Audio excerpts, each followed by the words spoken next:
Rich Shea here, unboxing Great Western Trail, the second edition. Game by Alexander Pfister, published by Eggertspiel. Now, I have the first edition. I played it, I liked it a lot. I'm not very good at it. But I was going to think, maybe I only need the first edition. But I had a talk with Scott Sacenti, who runs the tournaments for Great Western Trail at World Board Gaming Championship, EuroQuest, and maybe he does some others too. And he recommended that I switch to the new one. He's going to do that. He feels it's a superior game. So here it is. I picked it up, and well, it has a superior cover, let's face it. It doesn't look like Ghost Riders in the Sky this time. It looks, however, like, well, it's great. All right. So inside is an ad from PlanB Games, which I think is the English, the American distributor, publisher. Inside is a second edition rule book. And as usual, we'll go through that a little bit first. There's the cover picture. All the parts, the game board, player boards, the player count tiles that you put over the part of the game board depending on how many people are playing. The worker tiles, they've been reimagined, but the same thing, cowboy, builder, engineer. The hazard tiles, flood, drought, and rockfall. The 22 outlaw tiles, which replace the visiting the Indian tribes tiles, but they're still in green and orange, the same colors. The 3 bags for sorting these tiles into as they come out during the game. The player marker herders, which use colored hats. Player discs, certificate markers, coins, 1 job market token, which is also the I ended the game 2 victory points token. 12 exchange tokens, which were for an expansion in the previous version, but are now part of the game, for engines. The players also have the cattle cards, the starting ones, but there's also a built-in variant with the cemental cattle cards, where you can get cattle and then upgrade them during the game so they become more points, as opposed to just getting better cattle. The station master tiles, neutral buildings. There are more private buildings, 12 per player, double-sided, and some solo mode components. The solo mode is included, scoring pad, objective cards for starting objective cards, which I think also determine initial turn order. Then there are instructions on setting up the game board, putting out the neutral spaces, the initial draw of people that you can hire out of the bags, how the job market works, which is much like in the old game.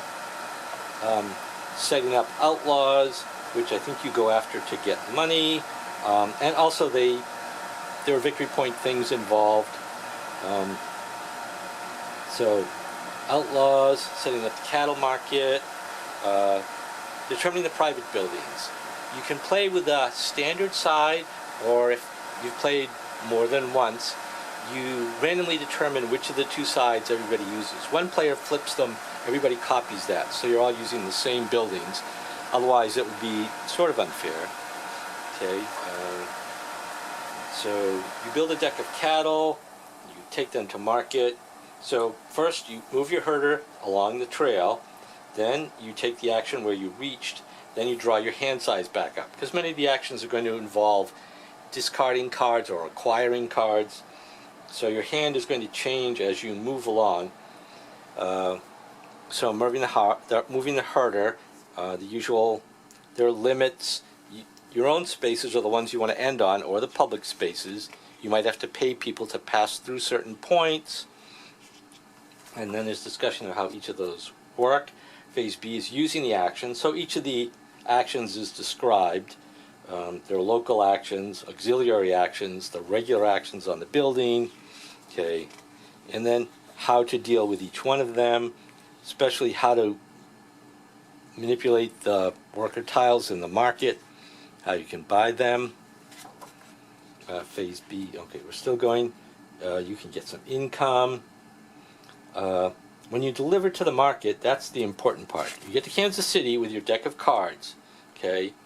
You go through the steps one at a time. The first 3 steps are to add more people from the pool of workers and hazards and outlaws to the board. Then you determine the income from the cattle that you arrived with. only different kinds of cattle earn income, not the number of them. You can modify that a little bit with certificates. Then you discard all your cards. You deliver to the market. You might have to pay some money to place a token in a market based on where your railroad building is at, and mostly where your railroad building is at. And of course, you can't go past the value of your herd for placing a marker. Placing the marker might result in an action, or it might be just victory points at the end of the game. Then you draw back up to your hand limit. Okay. Then the actions are explained in detail: hiring workers, buying cattle, just discarding cards to get money, or move your certificates, or move your worker. How about moving the engine around? The things that can happen. You could go into a station. Then you can maybe place a station master.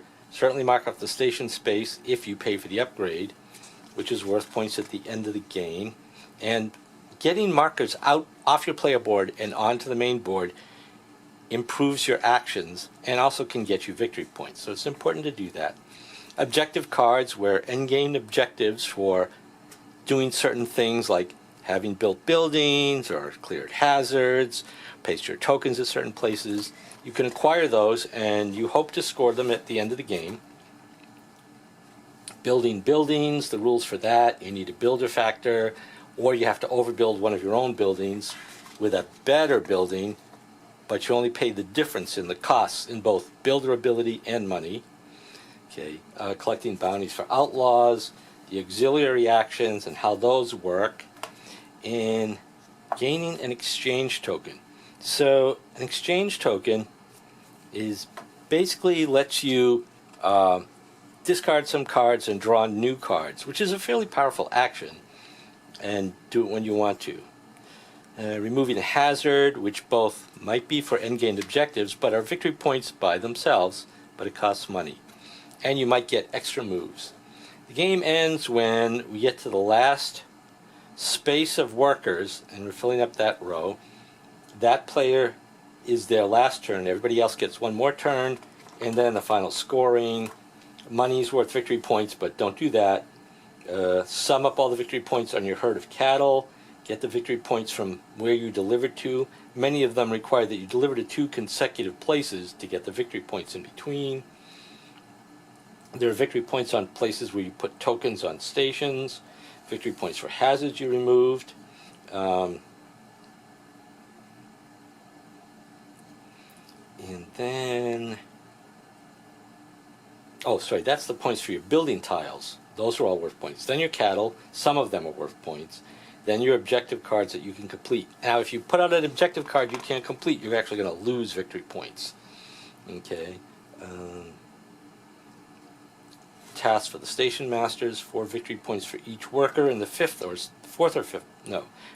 sixth space in any row of workers. 3 victory points for clearing a particular disc from your player board, and 2 points if you trigger the end of the game. Okay, there's a variant with the cemental where you, step 1, you buy this 3-point cow that's $2 when you bring it to market. You can upgrade it to a 4-point cow worth 4 at the market, or and upgrade it again to a 5-point cow that's worth $5 at the market. So a different kind of thing, not a big variant. And notes and special cases, the credits on the back. This here's the Lonely Are the Brave, which is the solo version of the game. It's set up. You play against Sam, whoever Sam is, and he has his actions. Here's a reference chart for the neutral buildings, the private buildings A and B sides, and a quick explanation of other actions. Then the components. The card, actually, it's fairly thick, a little thicker than average. Private buildings for the red player, outlaws, hazards, these are desert hazards, money, exchange things. Those are the engineers. More private buildings, other markers. These are the station tokens, more exchange. These are the outlaws. think these are the other buildings. Builders, money, more outlaws and hazards. Yellow and neutral buildings. These are the 2 and 3 player overlays for the player boards. And now the map board, which is a 4-fold piece. I'm not sure you can get the whole thing on frame here. Okay, so the main trail and the alternate trails. The cattle cards go down here. I think there's an overlay for the upgrade ones, but it just explains how you do that, how you used cowboys to buy cattle. You start here when you're coming through, and the railroad track goes around this way. Now before you used to go to San Francisco, but now you go east to New York, the furthest away place on the railroad line. Kansas City is where most of that happened. For some reason, the street I lived on became a city that you go to. You know, there's the track where the people you hire go are here, and it also tracks the end of the game as that goes along. More cattle cards come out. This is where the preview of the things you choose from when you get to Kansas City each time. 1, 2, 3. Sell them. Place your token. Pay extra if it's past where your railroad is. Places where you place the station tokens. Station masters go here. You take the token. Your tokens go here. Then you get to place special tokens once you get this far out. And of course the track at the end. These are building spaces. The ones here are the starting building spaces. They come out randomly. Not sure if it's the same way in the original game. The player boards, which are nice. They're fairly deluxe. The places where the tokens go are indented so they don't slide around. The same where you put the employees, they don't slide around. Double layered. For less than 4 players, there's a board you place over this that replaces the values here. There's one for each player. I think this is for the solo mode. That's what the other player does. There are 4 bags to draw with 3 bags for the 3 different classes of tokens. Each of the let's see if I can do this without making a mess. Tokens like the workers and the outlaws and the hazards sort between the 1, 2, and 3 bags to sort of regularize the distribution of them as they come out. Is that a word I made up? Maybe. A scoring pad. And you can see it's one of those vacuum formed, customized holders. The players have a cowboy piece, but the train and certificate markers are in the colors of the plastic hats. So you pick a cowboy, but your actual player color is the hat with the matching railroad, train, and certificate marker. And of course matching round wooden tokens to go into the spots. Put those down. And the last things are cards. I think in the original game, the cards for the end game, no, they would all have to be the same size because they had to go in your deck, so that's not right. I was wrong. So all the cards are the same size as other cards. Bigger?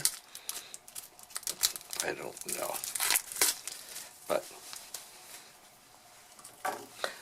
this stack of cards, I think, are for the solo mode. Pretty sure. There's 15 of those. These are the player endgame cards. I think these 1, 2, 3, 4 are the ones for the starting one. Each player gets one, and that's a kind of cow and a building, 2 hazards, and outlaw. Oh, an outlaw with a black hand, an outlaw with a green hand, 2 tokens on stations, and 2 buildings, and a a hazard. So at the end of the game, and they can get you 3 points. They don't have, since they're out in front of you, they don't have negative points. Whereas the ones you could collect during the game will have negative points if you don't fulfill them but put them out. If they're still clogging up your hand at the end of the game, you don't lose negative points. You can just score them if it works.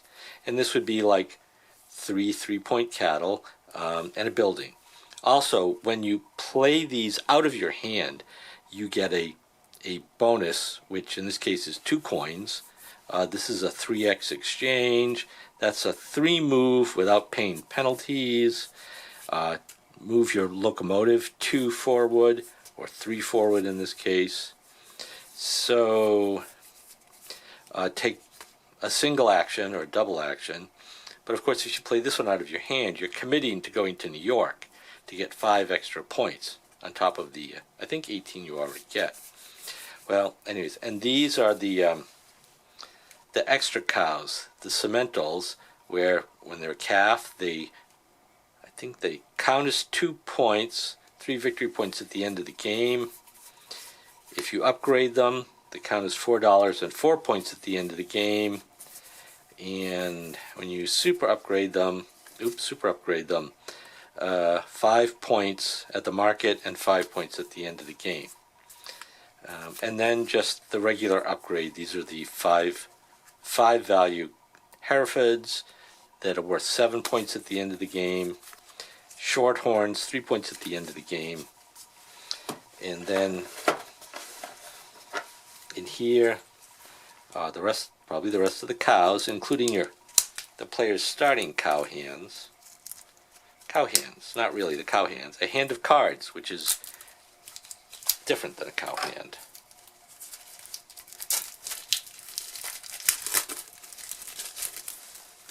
Right? Shorthorns. Then there are several Longhorns, Black Angus, Corriente, 3 values. And I think there are several 2 values, Galloways, Pinewoods, Santa Gertrude. But now we're into the players' starting round of cows. So the yellow players get this 3, white player gets that 3, red player gets that 3, blue player gets that 3, and then you'll get some Pinewoods, Santa Gertrudis, Creole, and I think that's it. So your starting cards get distributed to the players, and then the other ones you have to buy at the market to try to improve your hand, or actually make your hand worthwhile at all.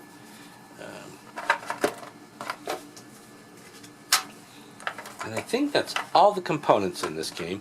There are some changes. Some of them are detailed. I actually think you'd have to go through the rule book, the counters, the tokens. The buildings are different. Some of the things on the map are different. I'm not sure the distributions of things were changed. I'd have to check.